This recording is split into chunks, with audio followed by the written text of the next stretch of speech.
শুভ সকাল আমার প্রিয় বন্ধুরা, আশা করছি তোমরা যে যেখানে আছো সকলে ভালো আছো, সুস্থ আছো।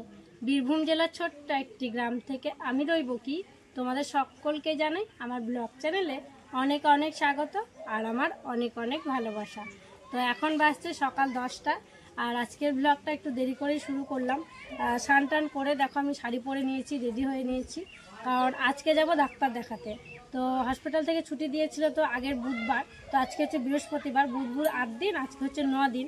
তো এক সপ্তাহ পর যেতে বলেছিল। কাল পর্যন্ত ওষুধ চলেছিল, তো আজকে আর ওষুধ নেই, ওষুধ শেষ। ডাক্তারবাবু বলেছিলেন যে ওষুধ শেষ হলে আরেকবার দেখিয়ে নিতে। তো তখন যেখানে দেখিয়েছিলাম মানে হসপিটালের ডাক্তারই দেখিয়েছিলাম, তো বলেছিল একটা আর কি দেখিয়ে নিতে। তো হসপিটাল থেকে দেখাবো না, আজকে ভাবছি চেম্বার থেকে দেখাবো। তো সার্জারি একটা ডাক্তার দেখাবো। হাতের অবস্থা ভালো না খারাপ ঠিক তোমাদেরকে আমি নিজেই বুঝে উঠতে পারছি না যে কি বলবো। তো খারাপই লাগছে, কারণ একটুখানি কালো ছিল, অনেকটাই দেখো কালো হয়ে গেছে এই জায়গাটা।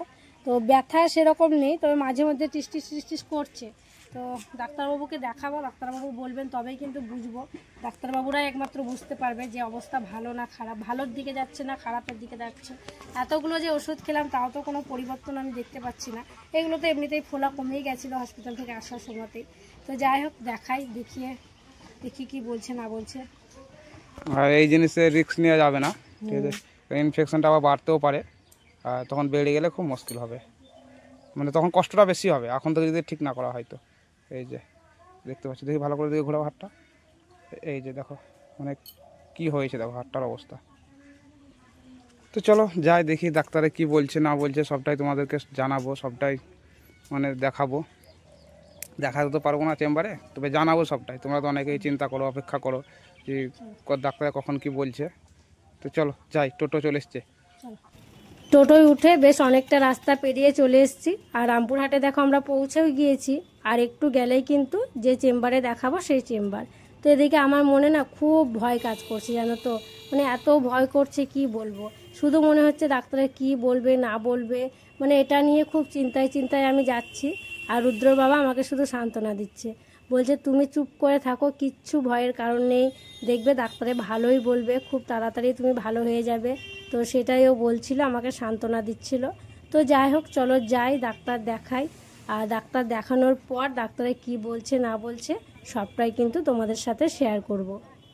টোটো থেকে নামলাম, নেমে ডাক্তার দেখানোর আগে দেখো ব্যাংকে চলে এসেছি, SBI ব্যাংকে। তো এখান থেকে টাকা তুলবো, তো টাকা তুলে তারপরে হচ্ছে ডাক্তার দেখানো হবে। আর টাকাটা আমাকেই তুলতে হবে, তো সেই জন্য দেখো আমি দাঁড়িয়ে আছি। তো চলো টাকা তুলি, তারপর ডাক্তার দেখাবো। তো বন্ধুরা, ডাক্তার দেখানো হলো। আর তোমরা তো জানোই যেখানে ডাক্তার দেখায় সেখানে কিন্তু মামার বাড়ি। তো অনেকদিন পর মামার বাড়ি এলাম, মানে আসছি, জানো তো, ওপরে আসা হয় না। তো এই যে হচ্ছে দিদা, দেখো বিজয়া দশমীর পর এলাম, দিদাকে প্রণাম করি। দিদা তো মানে খুব কান্নাকাটি করছিল আমার এরকম শুনে, খুব মন খারাপ করছিল যে ছেলেটার এরকম হলো, যে আবার নাত বউটার এরকম হলো। তো অনেকদিন পর দিদাকে দেখে খুব ভালো লাগছে। দিদা শরীর ঠিক আছে তো? এই যে আমার মায়ের মা, দেখো একদম একই দেখো। দিদা আপনাকে আগে আগে যখন ভিডিও করেছিল আপনাকে দেখেছিল, বলছিল একদম তোমার শাশুড়ি মায়ের মতো দেখতে। যারা ভিডিও দেখে তারা বলছিল একই রকম দেখতে, খুব মানে সুন্দরী, খুব ভালো, মানে অল্প বয়সে খুব ভালো দেখতে ছিল। তো আর ডাক্তারে কি বললো না বললো তোমাদেরকে তো বলা হয়নি। ডাক্তার বললো কোনো চিন্তার বিষয় নেই, ওষুধ টষুধ দিল, আবার যেগুলো খাচ্ছিলাম ওগুলো দিল। আবার এই যে কালো হয়ে আছে এটা মানে ঘা হয়ে উঠে যাবে চামড়াটা, সেই জন্য একটা মলম দিল আর কি। আর অনেক কিছু করতে দিয়েছে, সেগুলো করবো, তখন তোমরা দেখতে পাবে আর কি। তো আরো অনেক কিছু বলেছে, ওগুলো পরে তোমাদেরকে বলবো। আর এই যে রুদ্রসোনা এসে দেখো শুয়ে পড়েছে, নাড়ু জল খেলো, নাড়ু জল খেয়ে এখন শুয়ে আছে। আর আমরা মাত্র বেরিয়ে যাবো মাসির বাড়ি, মানে মাসি তো আমাদের ওখানেই ছিল। আমরা যখন এসেছিলাম আমাদের সাথে মাসিও এসেছিল। তোমাদেরকে তো বললাম, মাসি খুব জোরাজোরি করছে যে চলো আমাদের বাড়িতে থাকবে, তুমি তো কিছুই করতে মাসি তো বলছে ওকে দুদিন আমাদের বাড়িতে রেখে দাও, আমাকে বলছে যে দুদিন আমাদের বাড়িতে ওকে রেখে দিবি, কিন্তু বাড়ি যাবি। বলছে আমি যত্নার্থী করবো, তুমি থাকবে কয়েকদিন আমাদের বাড়িতে, কিছু তো করতে পারছো না বাড়িতে, এখানে সবকিছু অসুবিধা, আমাদের ওখানে কিছু অসুবিধা হবে না, সেটা বলছিল। তো মাসির কথা ফেলতে পারলাম না, তো জানি না থাকবো না কি করবো। তবে খাওয়া দাওয়াটা আজকে মাসির বাড়িতে করবো। এখানে ভাবলাম দিদা দাদুকে মানে প্রণাম করে নিই, দেখা করে নিই, দিয়ে মাসির বাড়ি যাবো, মাসির বাড়িতে খাওয়া দাওয়া করবো। তারপরে কি হবে আমরা জানি না এখনো পর্যন্ত, তো পরে তোমরাও দেখতে পাবে কি হবে না হবে। করা হলো, দাদু আছে ওই ঘরে, চলো। এই দেখো আমাদের দাদু শুয়ে আছে, দাদু আমাদের শুয়ে আছে, এই যে দাদু। দাদুর এখন শরীর ঠিক আছে? হ্যাঁ এখন ঠিকই আছে। হ্যাঁ, তো আমরা বেরিয়ে যাবো এইমাত্র, আর মাসিদের বাড়ি যাবো। মাসিদের বাড়ি যাবো, হ্যাঁ। মাসি সেই জোর করছে জানেন তো, বলছে ওখানে খাওয়া দাওয়া করতে। মাসিদের বলছে দুদিন ওখানে থাকবা, কিছু তো করতে পারো না বাড়িতে, ওখানে থাকবা, তাই বলছে। তো দেখি যাই, আজকের দিনটা তো যাই, তারপরে কি করবো। হ্যাঁ দেখি দাদা, আসছি তাহলে যাইও। হ্যাঁ হ্যাঁ হ্যাঁ। দাদু দিদার সাথে দেখা করলাম, নাড়ু জল খেলাম, তারপরে একটুখানি বসে কিন্তু চলে এসেছি, কারণ অনেকটা বেলা হয়ে গিয়েছে। এদিকে মাসি মেশো বারবার ফোন করছে যে মানে ওরাও খাওয়া দাওয়া করতে পারছে না জানো তো। আমরা বলছি যে আমাদের যেতে দেরি হচ্ছে, তো আপনারা খেয়ে নেন। তো মেশো সেই খেতে বসছে না, বলছে তোমরা এসো একসঙ্গে খাওয়া দাওয়া করবো। আর এদিকে ফোন করছে সবাই একের পর এক, দিদি ফোন করছে একবার, বাবা ফোন করছে একবার, মানে ডাক্তারে কি বললো না বললো সেই সবগুলো আর কি জিজ্ঞাসা করছিল। তো ফোনে কথা বলতে বলতেই মাসিদের বাড়ি চলে এসেছি। তো মাসিদের বাড়ি এলাম, হাত মুখ ধুলাম, কাপড় ছাড়লাম। এদিকে তো মাসি রান্নাবান্না অনেকক্ষণ হয়ে গেছে। আমরা বলেছিলাম খাওয়া দাওয়া করে নিতে, তাও খাওয়া দাওয়া করেনি, মেশোও পর্যন্ত খায়নি। তো আসা মাত্রই দেখো মানে রুদ্রকে আগে দিয়ে দিয়েছে, তারপরে আমাকে দিল, বললো তোমার তো ওষুধ আছে, তুমি আগে বসে পড়ো। তো আমি বসে পড়লাম। আমি বললাম সবাইকে দিন, মেশোকে দিন, রুদ্র বাবাকে দিন। বললো আমি সবার জন্য বাড়ছি, তুমি খাওয়া শুরু করো, আর তুমি তো চামচে খাবে, তোমার খেতে সময় লাগবে, তো তুমি আগে খাওয়া দাওয়া শুরু করো। তো যাই হোক চলো খাওয়া দাওয়াটা করে নিই। খাওয়া দাওয়া করলাম, খাওয়া দাওয়া করে ওষুধ খেলাম। আজকে তো আবার নতুন করে ওষুধ দিয়েছে, তবে যে ওষুধগুলো চলছিল ওগুলোই দিয়েছে। তো ওই ওষুধগুলো খেলাম, দিয়ে ভাবলাম যে একটু শোবো, ভিডিওটা আপলোড দেবো, দিয়ে একটু শোবো। তো ভিডিওটা আপলোড দিলাম। ডাক্তার দেখাতে এসেছিলাম বলে দুপুর দুটোতে ভিডিও দিতে পারিনি, তোমাদেরকে কথা দিয়েছি যে সন্ধ্যে 7টার সময় দেবই। তো এডিট করাই ছিল, তবে আরও কিছু কাজ ছিল যে আপলোডটা দেওয়া হয়নি। তো সেই জন্য ভাবলাম আপলোডটা দিয়ে তখন শোবো। আপলোড দিয়ে একটু শুয়েছি, মানে নেটওয়ার্কের প্রবলেম হচ্ছে, কিছুতেই ভিডিওটা যাচ্ছে না। তো দেখলাম ভিডিও যাচ্ছে না, কি আর করা যাবে, 7টার সময় তোমাদেরকে তো দিতেই হবে। তো সেই জন্য আবার ছাদে এলাম। তো ছাদে এসে দেখছি যে যাচ্ছে নাকি, এদিক ওদিক করে খুব ঘোরাঘুরি করে দেখলাম। তো এক জায়গায় দাঁড়িয়ে দেখলাম হ্যাঁ ঠিক যাচ্ছে। তো এই যে গাছগুলো লাগানো আছে, গাছের গোড়া এক জায়গায় ঠেকা দিয়ে আর কি রাখলাম মোবাইলটা, তারপর দেখলাম হ্যাঁ যাচ্ছিল, তো আর কি যাচ্ছে আর কি। তো ভাবলাম একটা শ্যুট করে নিই, তারপরে তখন আবার ওই জায়গায় রেখে দেবো, তারপরে তখন আপলোড হয়ে গেলে তখন আর কি আমি নিচে যাব।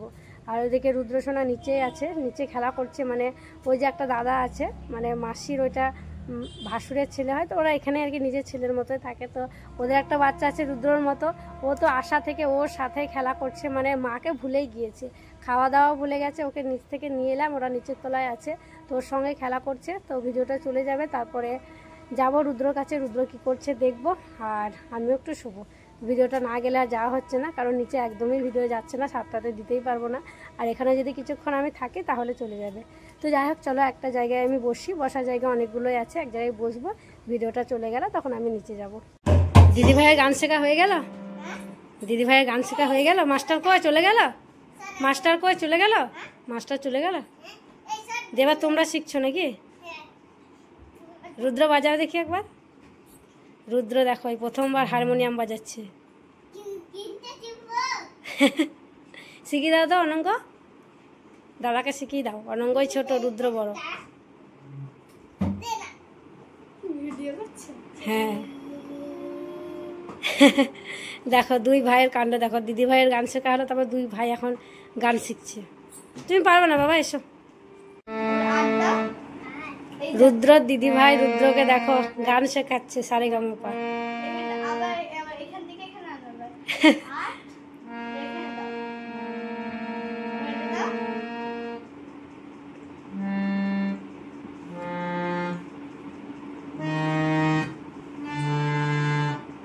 সূচনা করো দেখি, তুমি করো দেখি সারেগামাপা, তুমি করো দেখি।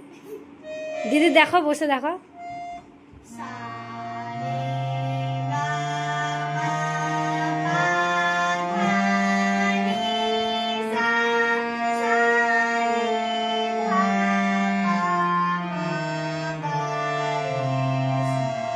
বিকেলে তেমন আর ঘুম হয়নি, ওই যে বললাম না ভিডিও আপলোড দিতে অনেকটা সময় চলে গেছিলো, তো একটুখানি গাটা গড়া দিয়েছিলাম নিচে গিয়ে তারপরে।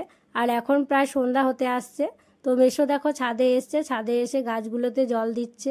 আমিও এলাম কোনটা কি গাছ আর কি, যেগুলো চিনি না সেগুলো জিজ্ঞাসা করছি। ছাদ থেকে নিচে এলাম, নিচে এসে কিছুক্ষণ বসেছিলাম। তারপরে দেখো মাসি চা করলো, চায়ের সাথে দিয়েছে হলুদ চাল ভাজা, আর পাঁপড় ভাজা করলো, পাঁপড় ভাজা দিয়েছে। তো আমি মাসিকে বলছিলাম যে আমি পাঁপড় ভাজা খাবো না, কারণ কালকে তোমার পেটটা কেমন গন্ডগোল করছিল। গন্ডগোল বলতে কি, একটু ভার ভার লাগছিল, তাছাড়া এমনি কোনো অসুবিধা হচ্ছিল না। তো মাসি বললো একটুখানি খাও, কিছু হবে না। তো আমি অল্প একটু পাঁপড় ভাজা খেয়েছিলাম, আর অল্প একটু চাল ভাজা আর কি খেয়েছিলাম, আর একটু চা খেয়েছিলাম। এদিকে রুদ্রসোনাও দেখো পাঁপড় ভাজা খাচ্ছে, আর এটা হচ্ছে রুদ্রর বাবার, ওরও আছে পাঁপড় ভাজা, হলুদ চাল ভাজা, মুড়ি আর কি।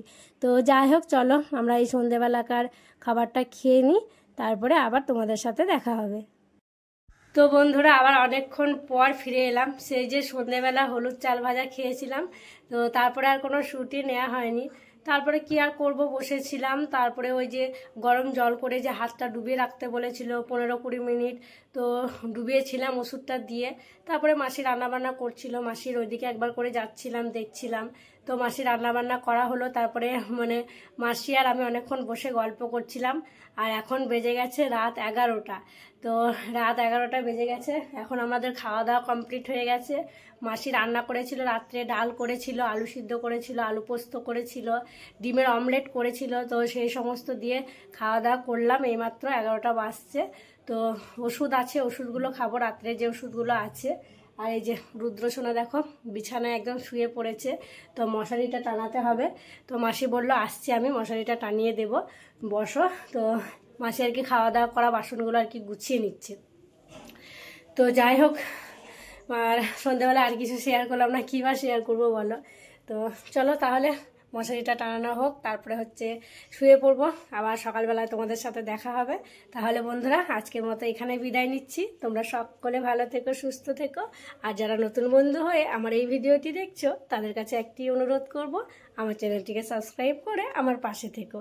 আর যারা পুরনো বন্ধু হয়ে আমার পাশে আছো, তাদেরকে আমার অসংখ্য অসংখ্য ধন্যবাদ আর অনেক অনেক ভালোবাসা। দেখা হবে আবার পরবর্তী ব্লগে। আজকের মতো গুড নাইট।